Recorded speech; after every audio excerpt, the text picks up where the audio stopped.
자, 한번 진도를 나가보겠습니다. 자, 그 전에 한번 볼까요? 상법이 어떻게 구성? 진짜 처음 하는 거예요, 상법? 처음 듣는 거예요? 네, 한번 상법을 보죠. 상법이 조문이 1500조가 넘습니다. 우리나라 법률 체계에서 가장 조문이 많아요. 상법 자체는 1500조가 안 되는데 어원법, 수표법이 포함되어 있기 때문에 또 상법 시행령까지 포함하면 1500조가 넘죠. 민법보다도 양이 더 방대합니다. 그래서 1편, 그 다음에 2편, 그 다음에 3편, 4편, 그 다음에 5편, 6편. 그러니까 민법하고 비슷하게 이제 편으로 나누는데 상법 1편은 총칙이죠. 그리고 2편은 상행위, 3편은 해사. 아마 로스쿨에서도 이 3편 하는 것도 상당히 엄청난 분량이기 때문에 부담스러울 거예요. 이건 아마 꼭 할 겁니다.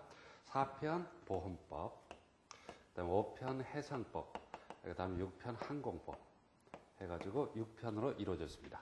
그리고 여기에 더해가지고 다시 어원법, 그 다음에 수표법을 하게 됩니다. 그렇죠? 엄밀히 말하면 어원법, 수표법은 상법에 포함되는 게 아닌데 시험법에는 항상 포함되어 있어요. 자, 그런데 상법을 보통 우리가 정의를 기업에 관한 특별한 사법이다 이렇게 정의합니다. 그래서 상법이 입문서가 없는 이유가 뭐냐면 일반 사법이 민법에 대한 특별법이기 때문에 굳이 상법을 따로 입문서를 할 필요가 없다. 그래서 교수님들도 입문서를 안 냅니다. 특별사법인데 기업에 관련해서요, 상법을 다시 나누면 기업의 조직법과 그 다음에 기업의 활동법 이렇게 나눠볼 수가 있어요. 기업이 어떻게 만들어져 있는가, 그 다음에 기업이 어떻게 활동하는지에 대해서 두 가지로 나눠볼 수가 있어요. 그런데 상법 정칙은 기업 조직법에 들어갑니다. 상인에 대해서 규율하고 있다는 거죠. 회사든 뭐 개인성에도 마찬가지예요. 상행위법은 기업의 조직이 아니라 기업의 활동, 상행위에 대한 내용이 들어있죠. 민법 총칙에 뭐가 들어있죠? 민법 총칙에 인이 들어있고 법률행위가 들어있죠. 비슷해요. 그래서 민법 총칙에 해당하는 인이 바로 상법 총칙이고, 민법 총칙에 들어있는 법률행위가 상법에서는 2편의 상행위가 되는 겁니다. 됐죠? 자, 그 다음에 3편의 회사법은 회사의 활동을 나타내고 규정하는 게 아니라 회사의 조직에 대해서 규정하고 있고 회사 활동에 대해서는 규정하고 있지 않습니다. 4편 보험법은 보험 조직이 아니라 보험 계약. 그 다음에 해상법은 해상 조직과 그 다음에 해상 활동 두 가지를 모두 규율하고 있고요. 항공법은 항공 조직이 아니라 항공 활동, 항공 운송 활동에 대해서만 규정하고 있죠. 그래서 상법을 이렇게 크게 나눠볼 수가 있습니다. 자, 그러니까 회사법이 이제 가장 중요하긴 하지만은, 그러나 상법을 크게 나눠본다면 기업 조직법 두 가지가 있죠. 기업 조직법은 총칙과 회사법, 기업 활동법은 상행위법, 그 다음에 보험법, 그 다음에 항공법. 근데 해상법도 이게 더 중요하기 때문에 해상활동법이다 이렇게 정의할 수가 있어요. 그래서 기업 조직법과 활동법 이 두 가지를 나타내는 거다. 어원법, 수표법은 어원이나 수표는 상인들만 이용하는 건 아니에요. 그렇지만은 상인들이 주로 어원법, 수표법을 이용하기 때문에 어원법, 수표법을 일반적으로 상법에 포함시켜서 공부하게 되는 겁니다. 그래서 아주 방대한 분량이죠. 방대한 분량이다. 그러나 실질적으로 상법에서 민법의 내용이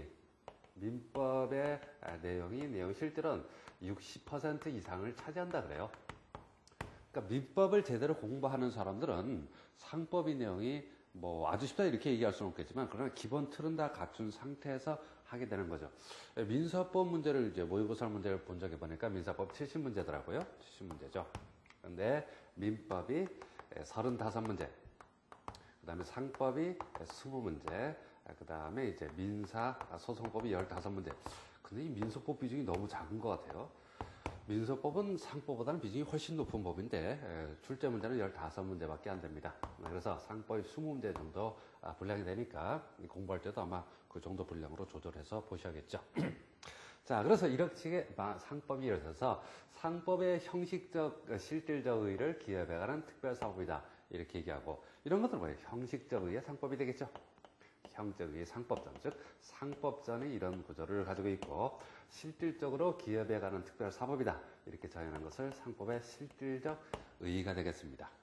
자, 오늘 할 내용은 내일은 이제 회사법부터 나가게 되는데 오늘날 내용은 이것 중에서 1편 총칙, 기업조직법과 2편 기업활동법 중 가장 기본적인 내용이 되는 상회의법 이 두 가지를 하게 되는 겁니다. 자, 그러면 1편 총칙에 대해서 한번 볼게요. 상법의 1 총칙에서는 가장 먼저 상인에 대해서 공부하게 됩니다. 상인에 대해서 공부하게 돼요. 상인이 영업을 수행하려면 어떤 영업 조직이 필요하겠죠? 그래서 상인이 영업을 위해서 운영하는 조직을 바로 영업이라 이렇게 부릅니다. 그래서 여기서부터 여기까지를 영업이다 이렇게 부를 수 있겠죠. 영업이다 이렇게 부를 수 있고, 그러면 상인은 뭐라고 부를 수 있을까요? 영업주라 이렇게 부를 수 있겠죠. 영업을 하는 주인, 영업주다 이런 거죠. 그래서 이 영업주란 개념은 주로 이제 상업사용인 거기에 2번에 있죠. 상업사용 설명할 때 갑자기 상인이 아니라 영업주라고 표현합니다. 민법에서 대리가 나오면 본인이라고 그러죠. 민법에서 대리가 나오기 시작하면 본인, 대리인 이런 표현을 쓰는 거죠. 그래서 상업사용인은 상인의 대리인이기 때문에 그래서 상업사용 설명할 때 영업주 개념이 나는 거죠. 그런데 영업이라는 것은 상인이 영업을 위해서 구성한 조직을 말하는데, 영업은 인적 조직과 그 다음에 물적 조직 이렇게 두 가지 조직을 가지고 있어요. 그래서 인적 조직과 물적 조직을 융합시켜서 이걸 활동을 하게 되면 여기서 수익이 발생하고 그 수익을 상인이 그 이익을 가져가게 되는 거겠죠. 그런데 그 인적 조직의 가장 대표적인 것이 첫 번째 바로 상업사용인이 되겠습니다. 상업사용인, 즉 상인의 대리인이다 이렇게 볼 수 있어요. 근데 민법에 대리하는 나라에 상당히 정형화된 제도다 이렇게 하시면 되겠고, 그 다음에 상인의 물적 조직. 근데 이제 보통 그 법률적 용어가 아니라 상인의 물적 조직이라고 하면 사무실이 있고 무슨 뭐 기계 설비가 있고 차량이 있다 이렇게 설명하지만, 법률적인 개념으로는 기업의 물적 조직은 첫 번째 상호가 되겠습니다. 상호. 두 번째 상업장부라는 것이 있죠.